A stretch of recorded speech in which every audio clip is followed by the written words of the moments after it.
Hérna erum við með Sædísi Gunnarsdóttir, Skeving og Heiðu Hlín. Stelpur, það var leikur eða okkur í síðustu helgi á móti Fjölni. Sædís, þú varst með bara fína leik, 8 stig, lést bara öllum í lotu. Þetta hefur verið gaman. Já, þetta var mjög gaman bara. En það gæti nú vera, er þið meiri mótspyrna sem þið fáið á laugardaginn þegar að Skallagrímur kemur í heimsókn? Já, alveg klárlega. Skallagrímur er rosa gott lið í ár og við erum nú búin að spila eitt leik á móti, þannig við þekkjum lið ágætlega og það var alveg hörkuleikur, þannig að það má búist við hörkuleik í síðuskóla á laugardaginn. En er ekki stefnan að snúa þeim úrslitum við frá fyrir leiknum? Jú, klárlega. Við ætlum klárlega að vinna þennan leik.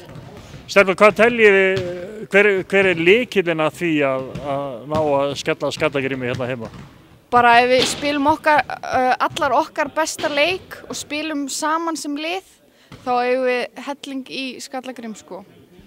Stelpur, sko, þetta er klísja eins og Heiða segir ef við spilum okkar besta leik. Ég hef aldrei spilað körfubolta, þá spyr ég, hvað þýðir það að spila sem besta leik? Bara spila saman. Bara sem heild? Já, þú veist, spila sendaboltan, ekki vera eigingjar, bara vera lið. Þetta er liðsíþrótt. Þetta er liðsíþrótt og maður verður að spila hana þannig, annars gengur þetta ekki upp. Stefnan er sett á sigur? Algjörlega, alltaf sigur. Og þú, Sædís, þú stefnust á að skora aðeins fyrir stig. Þú varst með 8 stig í síðasta leik, bæta við kannski 2, 4, 6, 8, 10? Já, það er stefnan, alltaf stefnan. Stelpur, gangi ykkur vel. Takk fyrir.